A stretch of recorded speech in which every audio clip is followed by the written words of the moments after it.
el domingo salí ¿cómo decir? Como inquieto acerca de los tiempos que estamos viviendo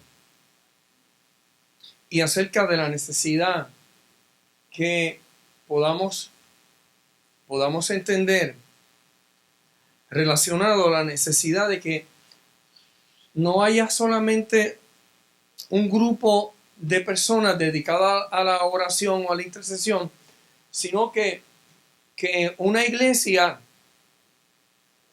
corra en una dimensión intercesora. Y entonces,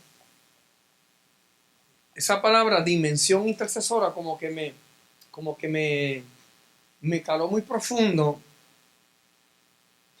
Y entonces comencé a preparar bajo los líderes esta serie, diría yo, porque ya me han venido como 7 temas, a ver cómo puedo casarlos todos. Y entonces traer acerca de la necesidad de la intercesión, que es la intercesión. Y entonces hoy me vino muy fuerte ese tema acerca de una dimensión, una iglesia que esté bajo una dimensión de intercesión.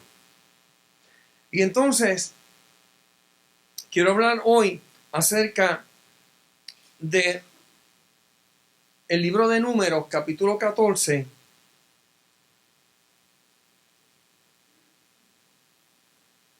En el libro de Números, capítulo 14, verso 13.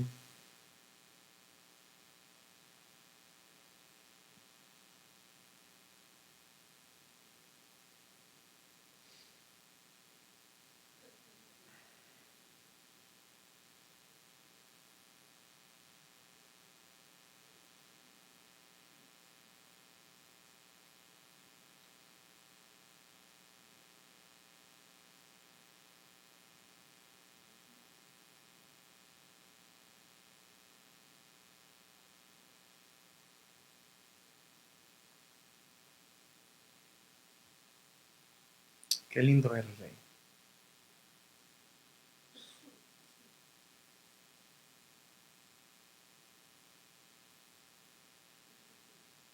Entonces la historia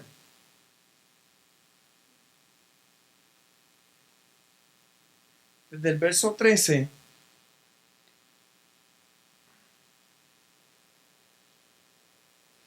pero me gustaría que nos fuéramos primero al verso 1 para así traer la información completa. Mire lo que nos dice el verso 1. Entonces toda la congregación, Números capítulo 14, dice, entonces toda la congregación gritó y dio voces, y el pueblo lloró aquella noche. Estoy utilizando Reina Valera 1960. Entonces toda la congregación gritó y dio voces, y el pueblo lloró aquella noche. Toda la congregación equivale, hay varios números, dicen de 360,000 personas a 3 millones de personas. Qué congregación, ¿verdad? O sea, el pueblo de Israel gritó y dio voces, y el pueblo lloró aquella noche. Y si yo lo dejara hasta ahí, dijéramos, qué bonito, porque hay momentos que el pueblo tiene que llorar.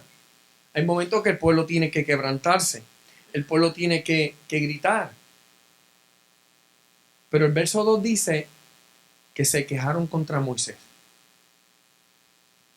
y contra Aarón y contra todos los hijos de Israel, y le Y les dijo toda la multitud: ojalá muriéramos en la tierra de Egipto o en este desierto, ojalá muriéramos. ¿Y por qué nos trae Jehová a esta tierra? Para caer a espada y que nuestras mujeres y nuestros niños sean por presa. ¿No nos sería mejor volvernos a Egipto?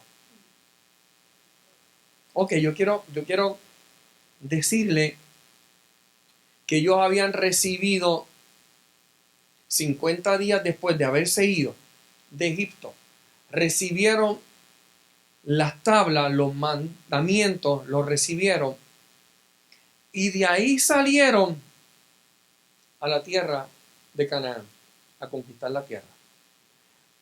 En el camino tuvieron que fortalecerse y aprender batallas, estrategias de guerra, pero este evento ocurre en la guardarraya. Los que somos de campo sabemos lo que es guardarraya. La colindancia. Estaban en la colindancia. Estaban esperando que viniera un informe. El informe llegó.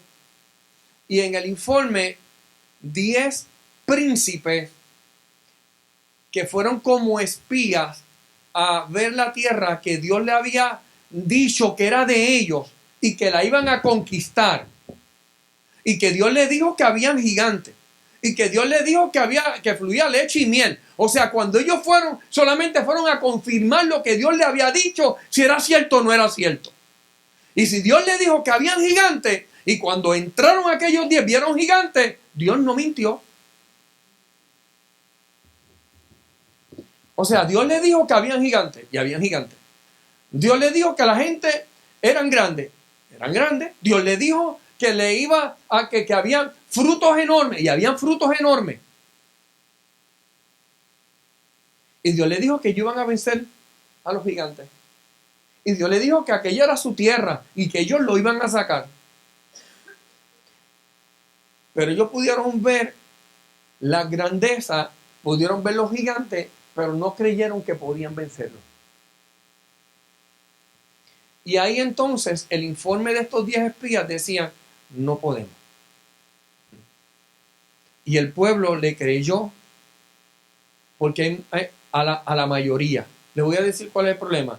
Fueron 12, 10 eran mayoría, pero los 10 estaban equivocados. Y entonces es lamentable cuando seguimos el rumbo de la mayoría. Es lamentable cuando comenzamos a hacer lo que los demás hacen. Y entonces todos hemos sido, en un momento dado a otro, todos hemos recibido malas noticias y todos hemos recibido noticias que quizás no nos han agradado, pero la verdad es lo que Dios dijo. O sea, ¿has pasado por situaciones difíciles en tu vida? Sí. ¿Te has tenido que enfrentar a gigantes en tu vida? Sí. Pero mi pregunta es la siguiente: ¿a quién le estás creyendo? ¿A la mayoría que te está diciendo acerca del terror? ¿O a la minoría que cree en fe que lo que Dios dice es verdad? Y entonces ellos comenzaron a decir lo siguiente: vamos a designarnos un capitán y volvamos a Egipto. Entonces Moisés y Aarón se postraron y postraron su rostro delante de toda la multitud, delante de toda la congregación, y se levantó Josué y Caleb, que fueron los dos que dijeron que podían, y ellos comenzaron a romperse su ropa en medio de todo este panorama. Y el asunto es que ellos le reafirmaban: allí hay un terreno que es fértil, que nos pertenece, pero nosotros podemos sacar y vencer a esos gigantes. Y entonces ellos no no creyeron y lo que querían era entonces apedrear a los dos que creían en la palabra de Dios. En el verso 10 entonces nos habla de que la multitud quería apedrearlo. Pero dice algo que me llama mucho la atención. Yo quisiera que existiera una pintura que pusiese las columnas transparentes.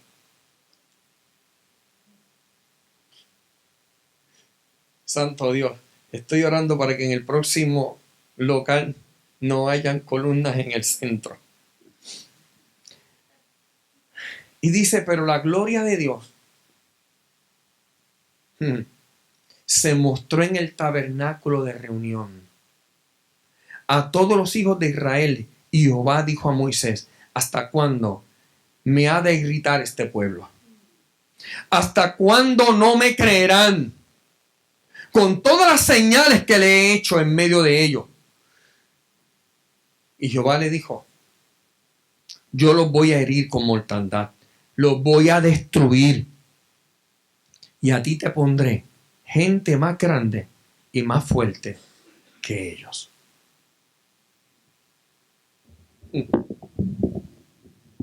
Aquí yo quiero hablarle en un momento a líderes para que luego comencemos entonces a saber que vamos a orar.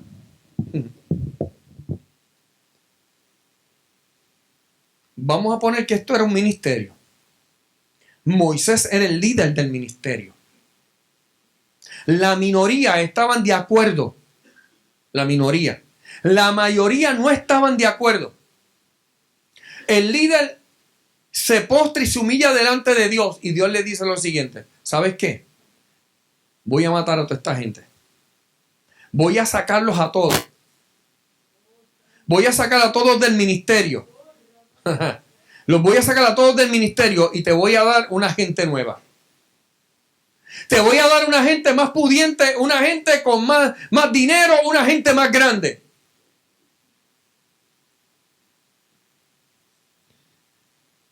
Y aquí entonces sale el corazón del intercesor.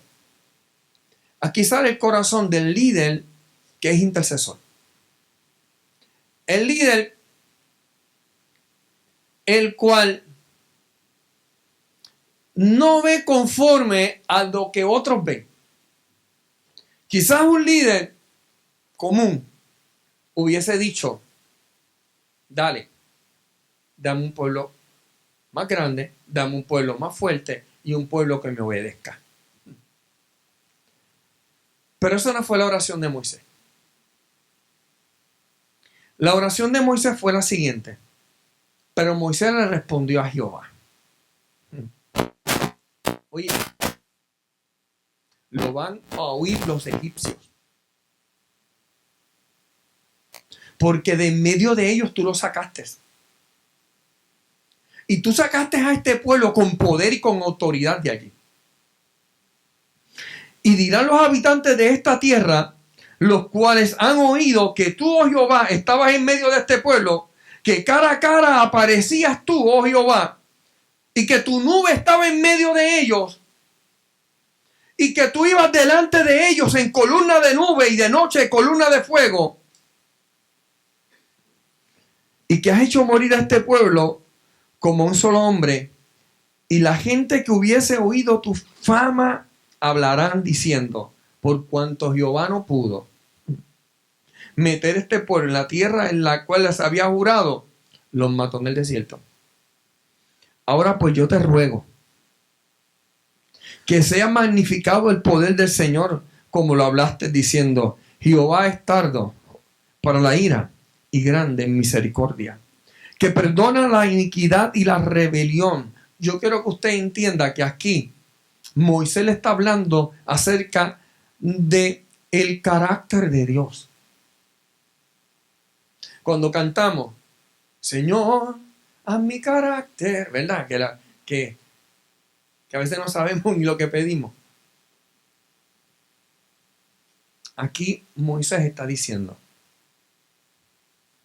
el carácter tuyo es el siguiente: tardo para la ira, grande en misericordia, perdona la iniquidad y la rebelión. ¿Sabe lo que es perdonar? Perdona el pecado, pero también perdona a los que se rebelan. Y aunque de ningún modo tendrás por inocente al culpable, en otras palabras, tú eres justo. Y el que tiene la culpa, tiene la culpa. Pero tú visitas la maldad de los padres sobre los hijos hasta la tercera y cuarta generación. Pero padre, yo me lo imagino, yo estoy añadiéndole algo, ¿verdad? Perdona ahora la iniquidad de este pueblo. ¿Y tú sabes lo que es iniquidad? Iniquidad es el pecado, el cual es el siguiente. Es cuando sabemos lo que es malo, pero aún así decidimos hacerlo. O sea, no es la ignorancia, no es el ignorante, no es aquel que lo hace sin saber por qué lo está haciendo. No, esto es con todo el conocimiento, aún así decide hacerlo. Y él está diciendo, perdona la iniquidad de este pueblo según la grandeza de tu misericordia. ¡Wow! Y como has perdonado a este pueblo desde Egipto hasta aquí. Y cierra el verso 20 entonces. Jehová le dijo a Moisés, yo lo he perdonado conforme a tu dicho. ¡Wow! ¿Qué vemos aquí? Aquí estamos viendo un líder que tiene el corazón de un intercesor. Es el líder con el corazón correcto. Es el líder que está en una dimensión de interceder, de ponerse en el lugar de otro. Y entonces encontramos algo muy importante, que en la oración de intercesión hay poder. Así que surge una pregunta, ¿cuál es este poder de la oración intercesora? ¿Cuál es este poder de esta oración? Y podemos ver que es suplicar. Hay un gran poder cuando nosotros le suplicamos a Dios para que desate la obra restauradora en aquellos que lo que merecen es destrucción. Es que el corazón del intercesor se mueve a misericordia. Es un corazón compasivo que no desea el mal, sino lo que desea es que Dios tenga misericordia y compasión de ellos.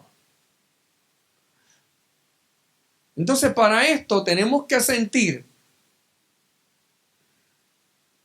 lo que el pueblo siente. Entonces, me llama la atención porque vemos cómo Moisés, pudiendo tener la oportunidad de tener un grupo que le escuche, que le obedezca, que sea grande, que sea fuerte, el corazón de él no se corrompió. Todo el que está a tu lado diga que tu corazón no se corrompa.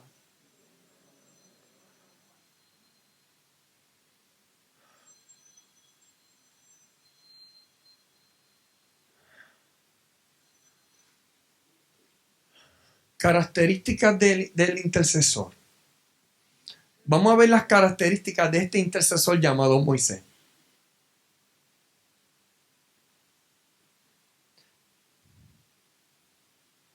Le dolió escuchar de Dios que iba a destruir a aquel pueblo. Pero noten, a él le importó que la gente iba a pensar de Dios. no tan solamente del pueblo, sino que iban a pensar de su amigo. Que iban a pensar de su amigo Dios, como que diciendo, Señor, van a decir que tú no pudiste meter a ese pueblo. Van a hablar mal de ti. Ahora, mire esto. La amistad que tiene este hombre llamado Moisés con Dios.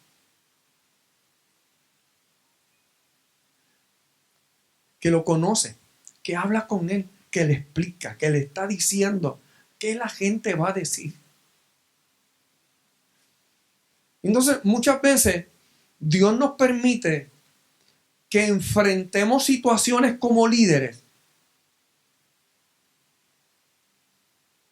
para ver qué vamos a hacer nosotros.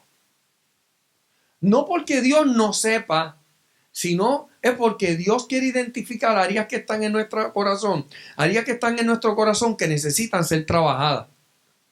Y entonces muchas veces en los momentos de gloria, en los momentos de victoria, en los momentos de bendición, nosotros como que no nos fijamos, no nos damos cuenta, porque mientras todo sale bien no nos damos cuenta, pero en el momento que comienzan las cosas a salir diferentes, entonces como que nosotros vemos que las cosas son distintas y nuestro corazón se puede afectar, se puede dañar.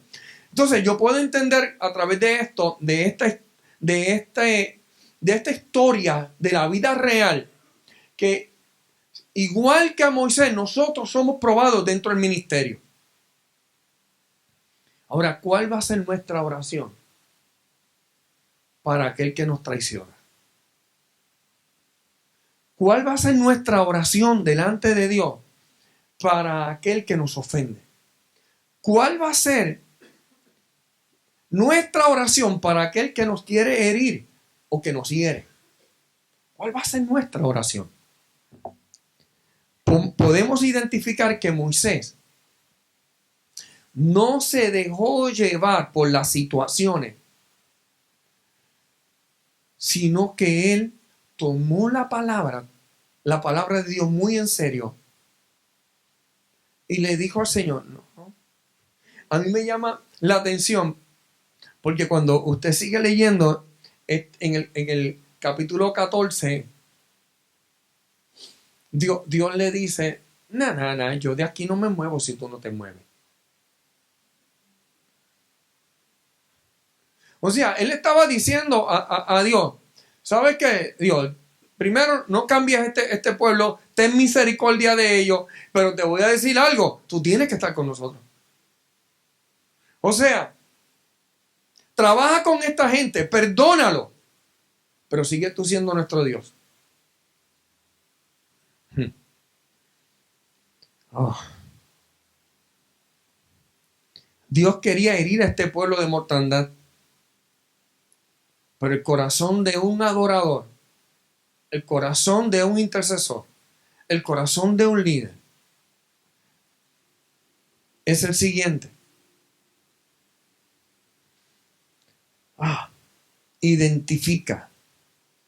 Diga conmigo, identifica personalmente cuál es el pecado.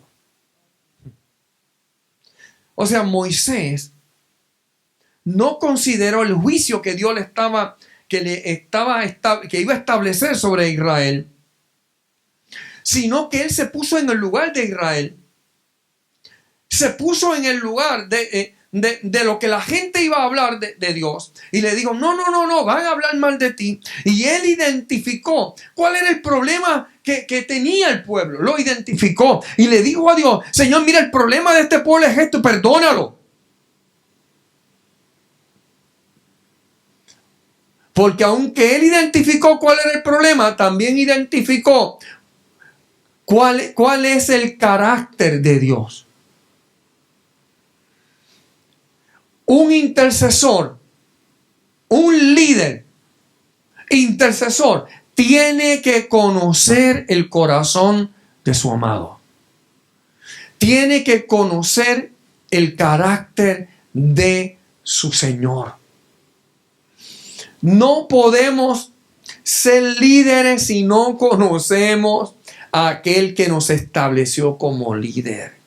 Tenemos que darnos la tarea de conocer y tener en cuenta las características de nuestro Señor. Y él comenzó a decirle, tú eres misericordioso. Y lo que le dijo es, y lo segundo que le dijo, ¿sabes qué, Señor? Tú eres misericordioso y tú eres perdonador. Por tanto, desata bendición, desata perdón. ¿Y qué Dios dijo? Voy a perdonarlo por ti. Hay unos pasos muy importantes para la intercesión. Yo posteé hoy algo acerca de Segunda de Crónicas, capítulo 7, verso 14, aquellos que están en el chat de la intercesión. Y en Segunda de Crónicas 7:14 nos habla de unos pasos en la intercesión, pero a la misma vez nos muestra cuatro llaves que son muy importantes que podemos utilizar para abrir los cielos. Y entonces en 2 Crónicas 7:14, mira lo que nos dice. Si se humillare mi pueblo. Nota. Si se humillare, ¿qué pueblo? ¿Qué pueblo? El pueblo de Dios. O sea, él no está diciendo si se humillara la gente. Él está hablando de su pueblo. O sea, ¿quién es el que tiene que humillarse? El pueblo de Dios. Si se humillare mi pueblo. Él no está diciendo si se humillara el pueblo pagano. Si se humillara el pueblo gentil. Él está diciendo si se humillare mi pueblo. El que él considera su pueblo. Sobre el cual mi nombre es ¿qué? O sea, es el pueblo que invoca el nombre de Jehová. Es el pueblo que invoca, o sea, en otras palabras, que declara, que habla, que expresa que Él es su Dios. Si ese pueblo me invocara, ¿usted sabe cuántas iglesias hay en Puerto Rico? Dios amado. Hay mucha iglesia. Y entonces el Señor le está diciendo a esa iglesia. Entonces mire esto, iglesia. Hernando, aquí tienes trabajo que tienes que editar. Mira el numerito. Yo no tengo problema con lo que se está estableciendo para la semana que viene en el Irán Bison, creo que va a ser con el hijo de Billy Graham. No hay problema. Que vengan todos los evangelistas. Que se hagan campañas evangelísticas. Pero mi hermano, si yo no puedo invitar a mi tío, a mi primo, a mi abuelo, para aquí, para la iglesia. Si yo no puedo invitar a mi vecino para este lugar. Entonces, yo quiero que usted escuche bien. Porque la promoción dice, invita a su vecino, a su familia, al Irán Bison para que escuche palabra de Dios, para que haya una transformación en Puerto Rico. ¿Sabe cuál es ¿sabe cuál es mi forma de pensar? Es la siguiente. Si Oasis no está preparado para invitar a mi familia, ¿qué yo hago aquí? ¿Qué yo hago aquí? Si yo no creo que la presencia de Dios está en este lugar, ¿qué yo hago aquí? O sea, esto es un club social. Entonces, ¿qué se han convertido las iglesias en Puerto Rico en clubes sociales?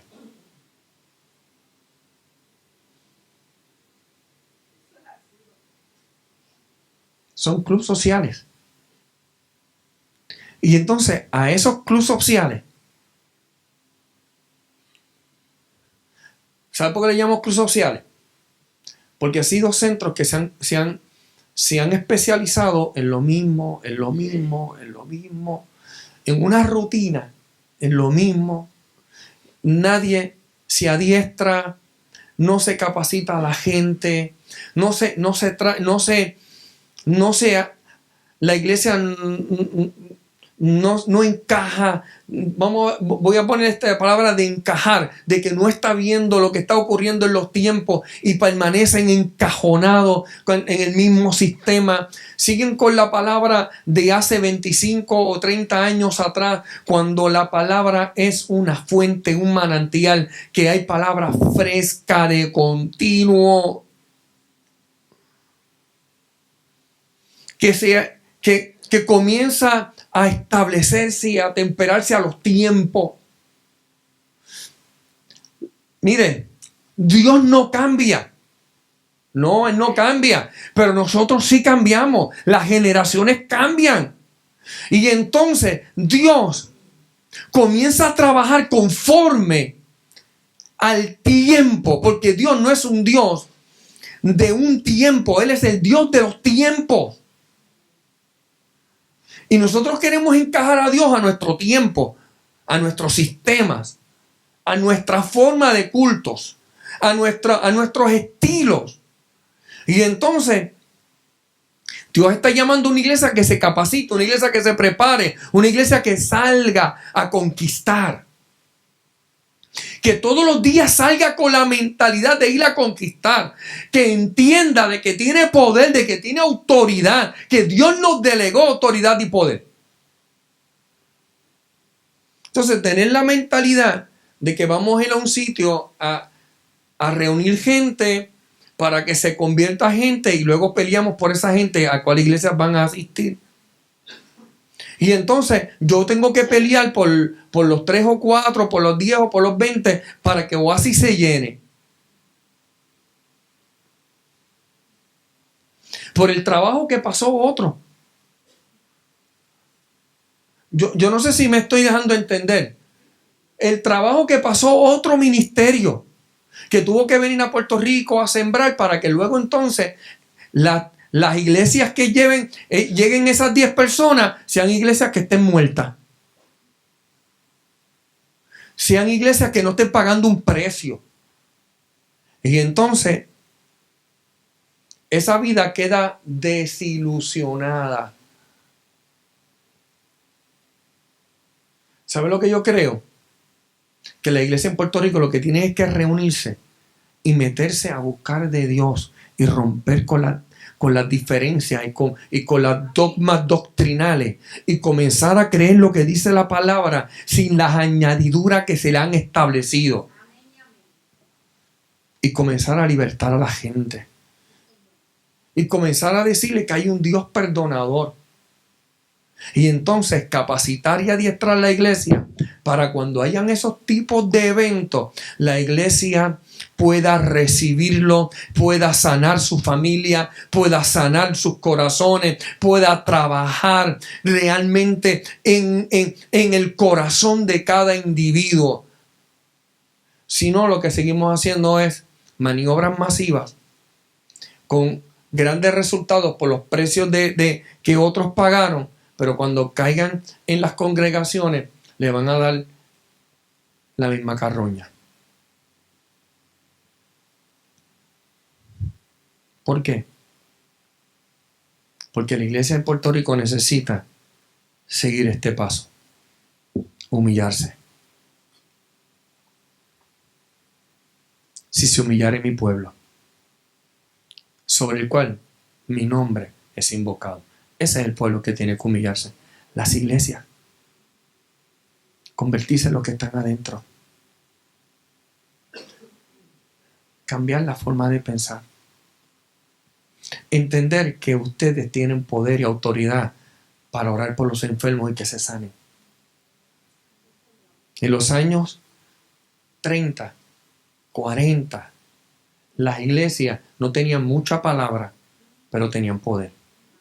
Ahora tenemos mucha palabra, y poco poder. Y cuando hablo de palabra, no me hablo de la palabra escritural, me estoy hablando de conocimiento humano, intelectual. Tiene que haber un balance. Intelecto, pero poder. El apóstol Pablo dijo, porque no vengo ante ustedes con palabras persuasivas, sino que vengo con manifestación de poder. Diga conmigo, la iglesia necesita volver a Dios. Y para eso tiene que humillarse. ¿Sabe por qué tiene que humillarse? Porque a la altivez, el creernos salvo, muchas veces nos trae altivez. Yo soy salvo. Y entonces, aunque decimos que no creemos en que salvo siempre es salvo, pero actuamos como si salvo fuese siempre salvo. Me estoy dejando entender, ¿ver la iglesia? Gente que camina como si ya fuese salva y entonces durante la trayectoria del camino, si tiene que cometer un adulterio, lo comete porque salvo siempre es salvo, aunque Dios me perdona. ¿Me entiendes? Porque va con la mentalidad, Dios me perdona. Y entonces hay muchas fallitas y fallitas y fallitas que le llamamos fallas, pero realmente se llama pecado. Y entonces cometo errores, se llaman pecado. Y entonces todo eso lo ponemos insignificante, pero aún así seguimos caminando creyéndonos que nada pasa. Y entonces lo que hacemos es que seguimos caminando en unas plataformas lamentablemente muy finas, porque dejamos de entender que Dios nos salvó, pero el precio que pagó fue muy alto. Y claro, y como yo no tengo que pagar ningún precio, decimos, a mí no me costó nada la salvación. A mí no, pero a Dios sí. Y entonces, ¿de qué nos tenemos que humillar? De nuestro orgullo religioso. Y entonces el Señor nos está diciendo a nosotros, como intercesor, el líder, una vez identifique un área, tienes que humillar. Tienes que humillarte. Si mi pueblo se humillara, aquel pueblo que invoca mi nombre y orare y me buscare y se convirtiere de sus malos caminos.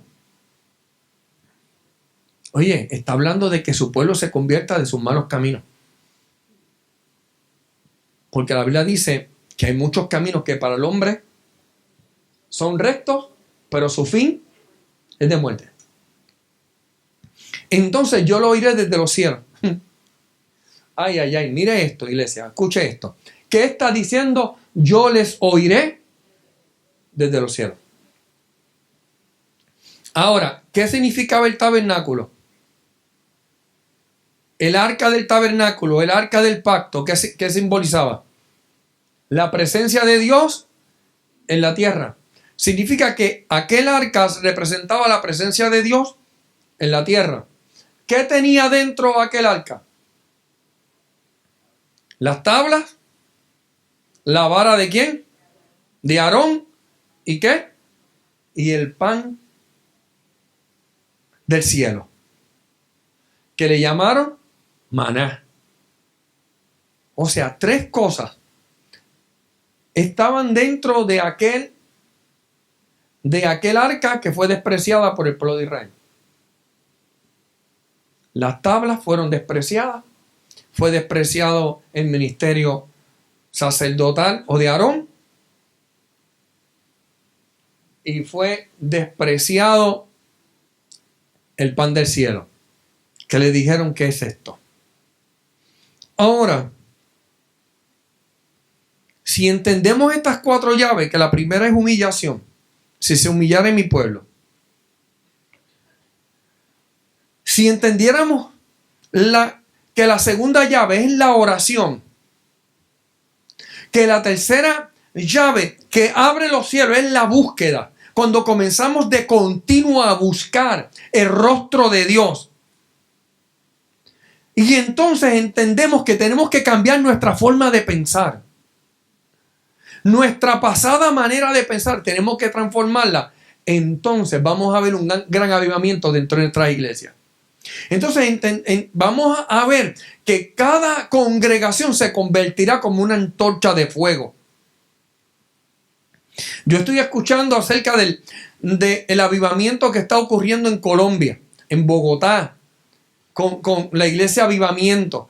Pero así como es la iglesia Avivamiento, hay muchas congregaciones en Colombia que se están levantando en un avivamiento poderoso.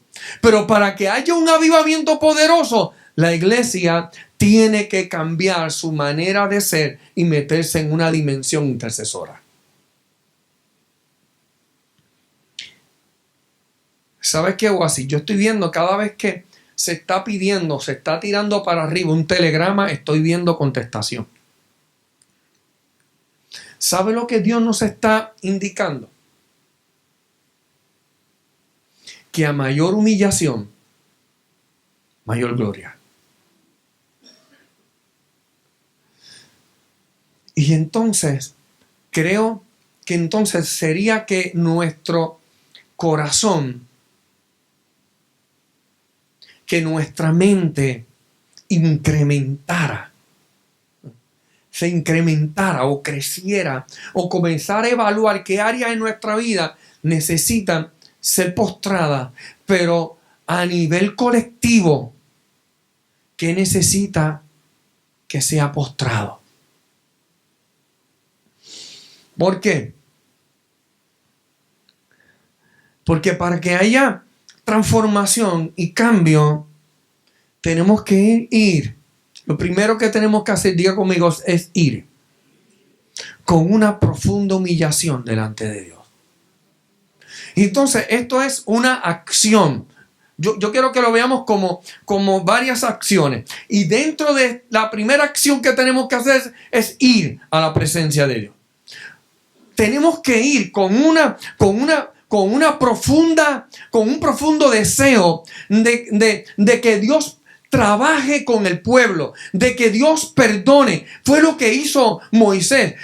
Moisés habló con Dios con una humillación profunda y le dijo: Señor, yo reconozco que este pueblo, la manera de ser de este pueblo, pero yo reconozco que tú, Señor, lo sacaste de Egipto para introducirlo a una tierra. Tú nos dijiste que tenías una tierra para nosotros. El pueblo no creyó, pero perdónalo, Señor.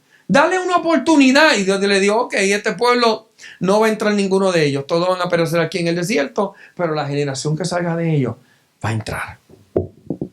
Yo no sé usted, pero yo no quiero que mi generación entre en avivamiento. Que ellos descubran el avivamiento. Yo quiero que ellos nazcan en el avivamiento. Que se manifieste la plenitud del avivamiento. Pero para eso tenemos que desatar mayor avivamiento nosotros. Amén. Número 2, solicitar al Dios del cielo que abra los corazones. Que abra el corazón de la nación y del individuo. Nos corresponde orar para que Dios abra el corazón de gente que están dentro de la iglesia con corazones endurecidos. Nos corresponde como intercesores identificar cuáles son los pecados de la nación, cuáles son los pecados individuales y pedirle perdón a Dios. No solo por nosotros, sino por el pueblo. Por eso es que le dije de que es muy fácil hacer invitaciones. Es muy fácil buscar un lugar bien grande e invitar a todo el mundo y meterse allí, si primero no hay humillación, si no hay un cambio de mente, si no hay una cultura de adorar y de exaltar al Dios del cielo.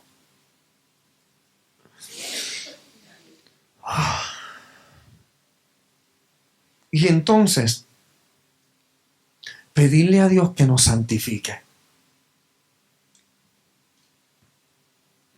Que Dios nos sane. Que sane nuestras enfermedades espirituales y emocionales. Que sane la enfermedad de la nación. que sane nuestra tierra.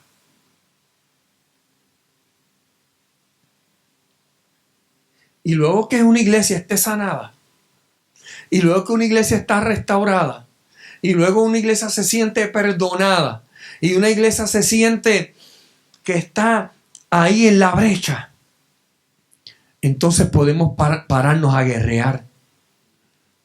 Entonces podemos pararnos y decir a los principados: se tienen que ir de este país. Mire esto, iglesia. ¿Cómo podemos identificar? ¿Cómo podemos identificar el tesoro de un hermano o de una persona? La Biblia dice que donde quiera que esté vuestro tesoro, ahí estará vuestro corazón. Pero ¿cómo usted puede saber cuál es el tesoro y dónde está el tesoro de nuestro prójimo, de nuestro hermano y el nuestro? La Biblia dice que de la abundancia del corazón hablará la boca. Si mi corazón, si donde está mi tesoro, ahí está mi corazón, pues entonces yo puedo identificar cuál es mi tesoro conforme a lo que yo hablo. Dile: conforme a lo que habla, se demuestra dónde está tu corazón y por ende dónde está tu tesoro. Y entonces Dios está estableciéndonos, como hizo Moisés. Dios nos está estableciendo para que nosotros nos podamos parar en la brecha, para que podamos pelear, para que podamos batallar, para que seamos realmente un ejército. Establecer guerra espiritual en contra de los principados, en contra de las regiones geográficas, tomando la autoridad sobre los enemigos que gobiernan zonas y áreas en diferentes lugares. Vuelvo y repito, eso es lo que tiene que hacer la iglesia en Puerto Rico. Pero para eso, creo que hay que formar una disciplina. Diga conmigo: hay que disciplinarse. O sea, para que seamos intercesores, una iglesia intercesora, y para que tengamos una iglesia a una dimensión, en una atmósfera de gloria y de presencia, y podamos ser unos intercesores o una iglesia intercesora, hay que disciplinarse. Y entonces significa que hay que ajustar, hay que afinar, Una guitarra desafinada se escucha, ¿verdad, José? Fatal. ¿Ah, Nelson? Un bajo desafinado horrible. A veces los pianos, aunque sean eléctricos, de momento como que se va fuera de tono. Y hay que resetearlo.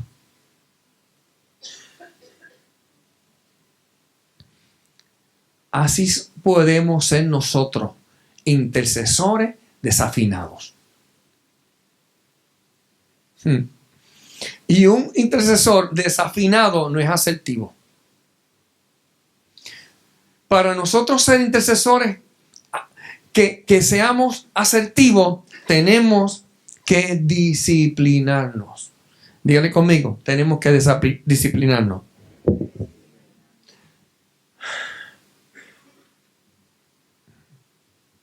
O sea, tenemos que disciplinarnos en todo lo que vamos a emprender.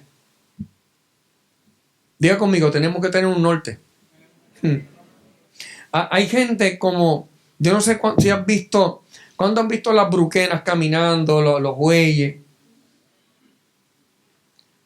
Ellos van como de lado, ¿verdad? No van hacia el frente. Hay gente que caminan hacia los lados y creen que están avanzando, pero se están deteniendo. Quieren ocupar mucho territorio, pero no van en avanzada. Si hay algo que el creyente tiene que desarrollar, es disciplina. No para algunas cosas, para todo lo que emprenda. Mire esto. La gente veía a Jesús diferente porque sus palabras eran como quien tenía autoridad, pero el modelaje de vida de Jesús iba en avanzada. Era necesario que se cumpliera todo. Él le dijo a Juan, es necesario que se cumpla. Yo me tengo que someter a ti, bautízame. Y él le dijo, ¿cómo es posible? Yo te veo que yo no puedo ni atar ni desatar tu calzado. Y él le dijo, olvídate de los calzados y yo me tengo que someter a tu autoridad, bautízame. Porque Jesús vivió una vida disciplinada. Diga conmigo, disciplina. Es necesario la disciplina. El éxito de un ministerio, el fracaso de un ministerio o de una empresa o del individuo depende del nivel de disciplina. Usted sabe que hay ministerios que fracasan por no ser disciplinados. Hay gente que nunca llega a obtener nada por no ser disciplinado. Usted ha visto el anuncio que del niño que dice, porque mi papá es casi abogado.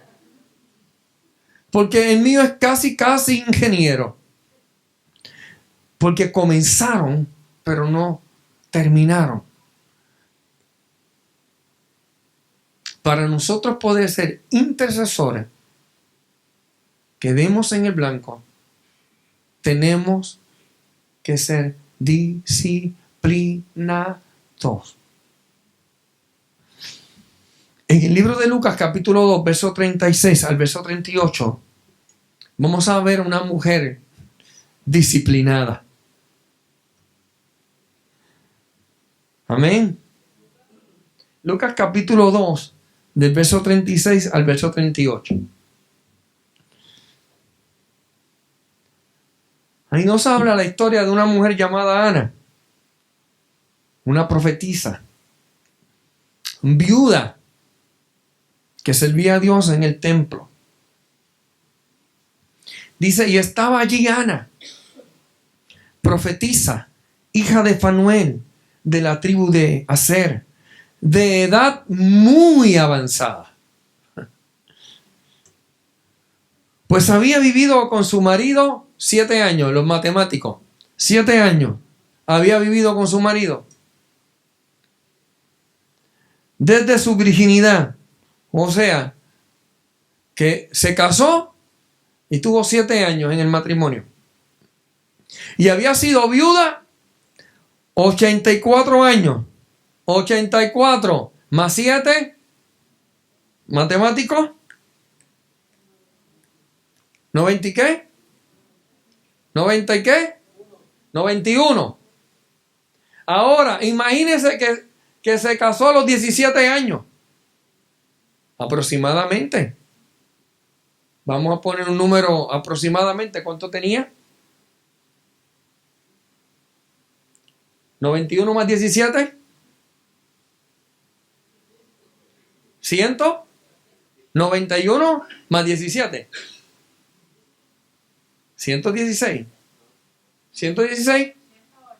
108.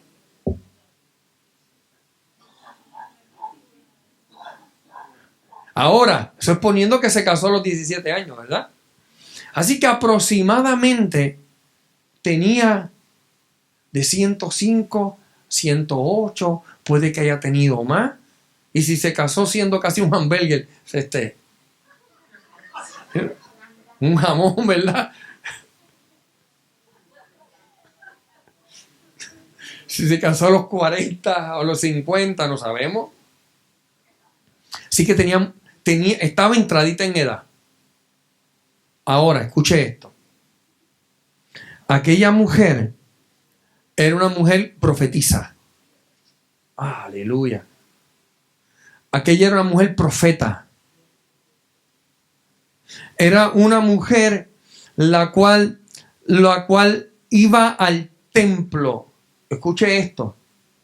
Dice, y no se apartaba del templo, disciplinada, iba al templo, sirviendo de noche y de día con ayunos y oración.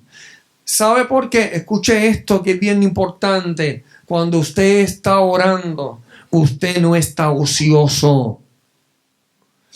La oración no es ocio. Es un trabajo. Aquellos intercesores, como lo hay en esta casa, que cada vez que usted pone acerca de que cubran a alguien, inmediatamente comienzan a orar y a cubrir, porque se ve que no pasa una hora cuando ya se está viendo manifestación. Es un trabajo. El diablo no te ve como un desempleado. El diablo te está mirando y te está diciendo, este trabaja para el reino. Quizás tú no te estás viendo como que trabajas para el reino, pero Satanás te está viendo como alguien que tú eres de peligro para su reino. Eres de peligro para el reino de las tinieblas. Y cuando ve que te disciplinas y que comienzas a ir al templo y que comienzas a disciplinarte en la lectura de la palabra, y no abandonas la lectura de la palabra y te disciplinas en la oración y estableces tus horas de oración. Daniel nos habla la palabra que era disciplinado en la oración, y él abría las ventanas y tenía un horario, había establecido un horario para abrir las ventanas y poner su dirección y su oración hacia donde se encontraba Jerusalén. Disciplina. Queremos éxito, queremos bendición, queremos crecimiento, pero sacamos la oración. Sacamos la lectura de la palabra. Y es importante hablar con Dios, pero no podemos dejar las promesas que se encuentran en la palabra, que es lo que podemos ir delante de una audiencia y poder decir, aquí está, establece, tu palabra dice, Señor, tu palabra dice. Le podemos decir, aleluya, al Señor, Señor, tu palabra dice. Cuando leemos la palabra, cuando escudriñamos la escritura. Y esta mujer llena de Dios, esta mujer que tomó a aquel niño y dijo esto, aleluya, y comenzó a declarar, porque vio su contestación, su petición la vio contestada. Aquella mujer había profetizado, aquella mujer había señalado, aquella mujer había declarado, y ahora, estando el niño allí, ella vio las contestaciones de sus oraciones. Y dice que esta mujer se presentaba a la misma hora y daba gracias a Dios y hablaba del niño a todos los que esperaban la redención en Jerusalén. O sea, en Ana vemos dos aspectos muy importantes. Número uno, tenía un sentido de persistencia. Dígale Señor, Señor, que yo sea persistente. Porque este sentido de persistencia nos trae sentido de permanencia. Cuando tú eres persistente, te hace permanente. Y entonces hay gente que hoy tienen una visión, mañana tienen otra. Hoy tienen un norte, mañana tienen otro norte. Y Dios lo que te está diciendo es lo siguiente: sé persistente. Y entonces Dios está hablando acerca de una visión. Que la visión no sea tomada de nuestros sueños, sino que sea de lo que Dios soñó para nosotros. ¿Qué Dios soñó contigo? ¿Qué fue lo que Dios dijo de ti? Dios estableció una voluntad sobre cada uno de nosotros. Dios estableció su voluntad sobre nosotros. Dios estableció sobre nuestra vida un propósito, que es lo mismo que su voluntad. Y vemos que esta mujer era persistente. Asistía, iba, continuaba. No dejaba de ir a la presencia de Dios. Y lo segundo que había establecido era un horario. Ella se disciplinó para ir a un horario para la oración y para sacar tiempo de ayuno. Cada intercesor debe de tener sentido de perseverancia y debe tener una vida disciplinada y decidida al favor del deseo de Dios. En Juan capítulo 15, verso 7 dice: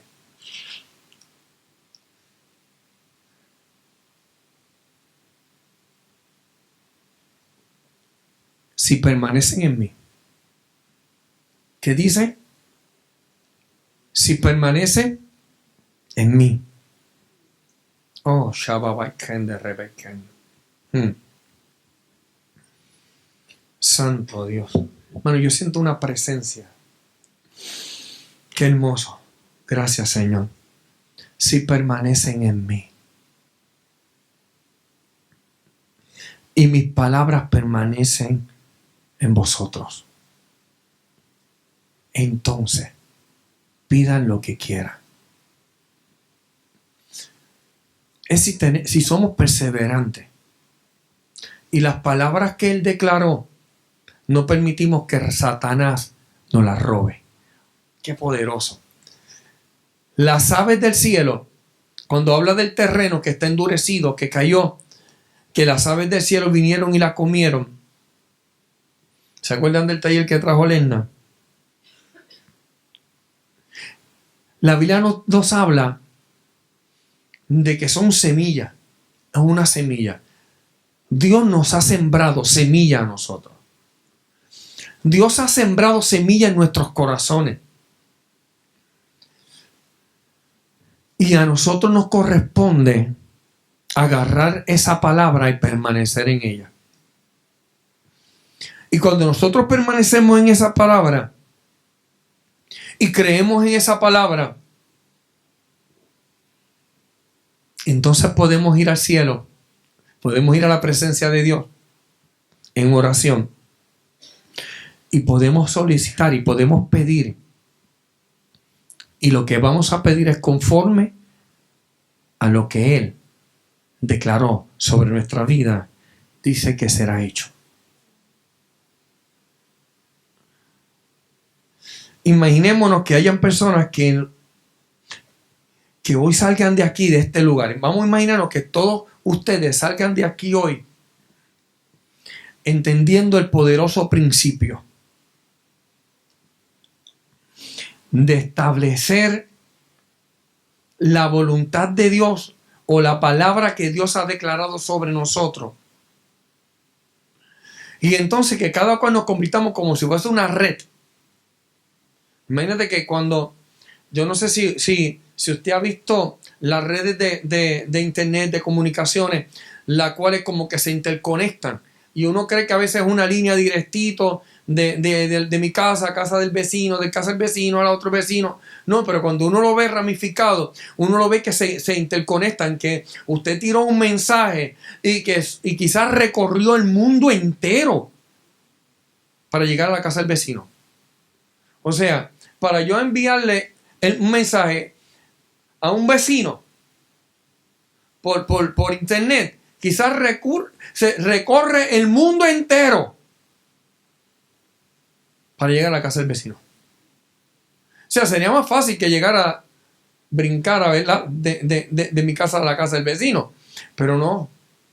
Imagínese que la comunicación con nuestro Dios sea de esa forma, ramificada. Que que Elena declare lo mismo que yo declaro, aunque esté en Río Grande.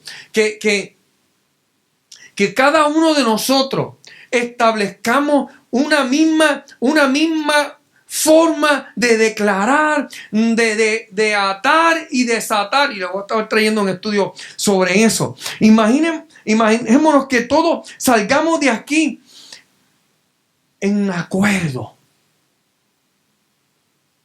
Porque cada intercesor tiene que conocer. Por eso es importante que tiene que conocer el poder del acuerdo. Moisés sabía ese poder. Mateo capítulo 18, el verso 19 dice Jesús: otra vez os digo que si dos de vosotros se pusieren de acuerdo en la tierra acerca de cualquier cosa,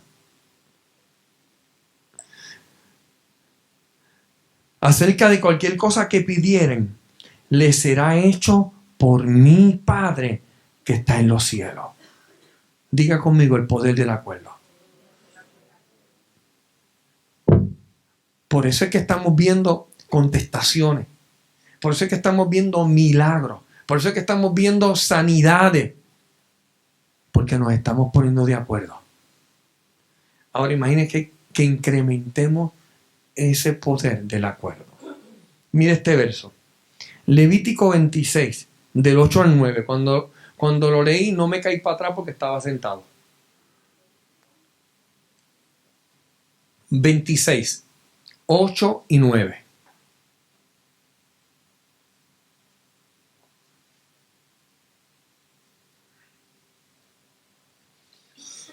Usted sabe lo que es ver el poder de Dios manifiesto cuando nosotros nos ponemos de acuerdo. Mire lo que dice Jehová en Levítico 26 del 8 al 9. 5 de vosotros perseguirán a 100 y 100 de vosotros perseguirán a 10,000. Y vuestros enemigos caerán a filo de espada delante de vosotros. Porque yo me volveré a vosotros y os haré crecer y os multiplicaré y afirmaré mi pacto con vosotros. ¿Sabe lo que el Señor le estaba diciendo a este pueblo? Si 5 de ustedes se ponen de acuerdo en perseguir a 100, 5 de ustedes van a perseguirlo y ellos huirán de ustedes. Si 5 se ponen de acuerdo. Si 100 de ustedes se ponen de acuerdo, podrán perseguir a 10,000. Y vuestros enemigos caerán a espada si se ponen de acuerdo. En el reino espiritual es igual. Si nos ponemos de acuerdo, Satanás tendrá que huir. El pecado tendrá que huir. El adulterio tendrá que huir de los altares. La fornicación tendrá que huir de las iglesias. Porque nos hemos puesto de acuerdo en declarar que Dios nos santifique. Y hemos decidido consagrarnos para que Él nos santifique. O sea, qué poderoso es cuando podemos ponernos en común acuerdo. Qué poderoso es cuando tenemos una visión ministerial en que podemos establecer una red de intercesores. ¿Sabe lo que yo estoy hablándole? De que podamos hacer como hizo Moisés, pero en vez de que sea uno, que seamos muchos. De que podamos identificarnos y que podamos multiplicarnos y que ya no sea un grupito de intercesores, que no sea un intercesor, 2 intercesores que sean los que estén llevando la carga de la oración, sino que sea una iglesia que se mueva en una dimensión intercesora, una iglesia que tenga un espíritu espíritu de hacer intercesión. Una iglesia que cuando se levanta en la mañana comience a bombardear el estacionamiento, comience a declarar por aquella gente que están perdidas, comience a declarar por la gente que venga a visitar a Eres y que se cambie de puerta, que en vez de entrar al lugar de mortandad, entre al lugar donde hay vida.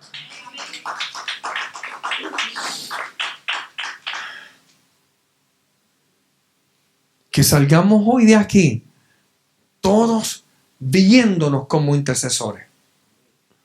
Como que nos podemos parar en la brecha y declarar a favor de mi prójimo.